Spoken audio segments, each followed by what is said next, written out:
네, 정거래일 공시 진단해보는 시간입니다. 타키온 대표 조우진 박사와 함께합니다. 안녕하세요. 예, 안녕하세요. 네, 먼저 예전에 한번 소개를 해주신 적 있는 종목입니다. 올 여름에 상장한 종목이죠. 솔트룩스라는 종목인데요. 지분 관련한 내용 준비해 주셨다고요? 예, 그 솔트룩스는 이제 7월 23일 이제 한 석 달 좀 돼갑니다. 이제 그때 상장했습니다. 이제 인공지능 업체이고요. 그리고 이제 그때도 방송에서 잠깐 말씀드렸지만 모든 인공지능의 시초는 이제 통역입니다. 통역 번역인데 솔트룩스 역시 이제 2000년 시스메트라는 이제 통번역 업체, 사람이 통번역하는 게 아니고 컴퓨터 프로그램으로 자동으로 이제 통번역하는 업체에서 출발했습니다. 그래서 당시 이제 주축 엔지니어가 카이스트 출신이었고요. 그 점을 말씀드렸었습니다. 근데 이번에 이제 그 말씀드릴 내용은 솔트룩스에 이제 투자했던 이제 기업들이 사실상 이제 연대한 기업인데 이 점을 아마 금감원이나 각자가 좀 아마 누락하지 않았나 싶습니다. 자세히 좀 살펴보도록 하겠습니다.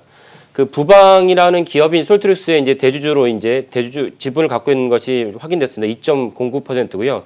테크로스가 이제 4.18%, SCK가 이제 1.05% 지분을 갖고 있습니다. 그러니까 도합 7.32%이고 우리나라 이제 5%가 넘으면 이제 공시 의무 대상입니다. 그래서 5%를 대주주로 이제 취급하고 있습니다. 그래서 각각의 개별 기업은 5% 미만이지만 세 개의 기업이 뭔가 특별한 관계에 있다든지 하면은 이제 도합을 합산을 해서 이제 공시를 해야 됩니다. 그래서 이 과정에서 아마 금감원이나 이 3개 기업이 누락하지 않았나 싶습니다. 그래서 7월 23일 날 상장했지만 공시 자체는 어제 했습니다. 그래서 각각의 기업에서 자세히 말씀을 드리면은 솔트룩스 그 부방이라는 기업은 원래 부산방직이라고 해서 이원갑 씨가 이제 1934년에 설립을 했습니다. 그래서 장남인 이동건 회장이 부산방직을 부방으로 바꿨습니다. 그래서 이동건 회장은 국제 로타리 회장으로 선출된 분이기도 합니다. 그래서 우리나라 이제 봉사 쪽에서 혁혁한 이렇게 발자취를 남기신 분이죠. 그래서 이동건 회장의 장남인 이대희 씨가 또 이제 부방그룹을 이끌고 있고 또 하나는 이제 차남인 이중희 씨가 있는데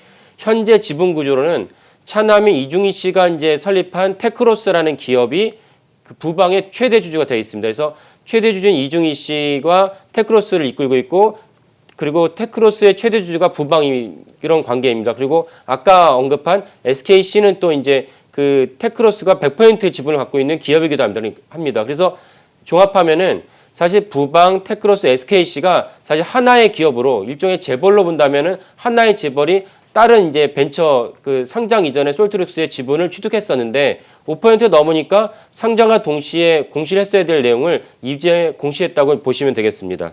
네, 솔트룩스 지분이 있는 부방 또 그 계열인 테크로스 또 SCK가 함께 있다고 말씀을 해주신 거죠? 예, 그렇습니다. 네. 그래서 이제 그 부방에 대해서는 이렇게 일반적으로 좀 인지도가 이렇게 알려지지 않은데 그 전기밥솥 쿠첸 있지 않습니까? 쿠첸을 제조 유통하는 기업이기도 합니다. 그래서 이제 동시에 또 쿠첸은 상장사이기도 하고요. 그래서 그런 점에서 이제 그 인식하시면 되겠고요.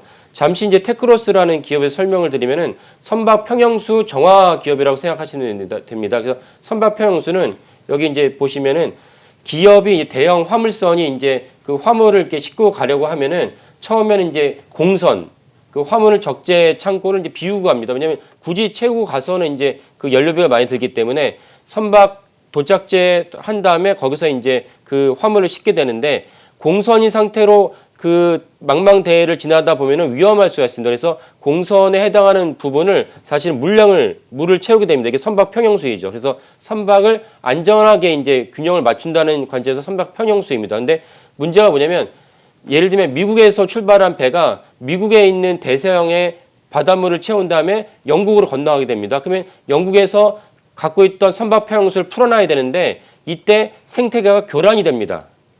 대서양 영국의 없던 해양이 갑자기 출몰하게 된 것이죠. 그래서 국제해사기구에서 이 점을 갖다가 문제를 삼아서 선박 평형수를 원래 채울 때는 정화를 시켜라. 그러니까 다른 생물이 존재하지 않는 형태로 채워라. 라는 이제 규약을 맺었고 이것이 이제 최근에 발효가 됐습니다. 그래서 선박 평형수가 전 세계적으로 40조 원에 달합니다. 그래서 우리나라가 이제 또 세계적인 조선국가 아닙니까? 그래서 선박 평형수 시장이 또 새로 열렸고 이 분야에서 국내 1위 기업이 이제 그 테크로스입니다. 그래서 테크로스는 이제 아까 말씀드린 대로 전기 분해로 일종의 이제 가정에서 정수기가 있는데 이 정수기를 갖다가 어마어마한 대용량으로 이제 선박 평형수를 정화한다 이렇게 이해하시면 됩니다. 이 분야에서 테크로스가 이제 우리나라 국내 1위 기업이고요.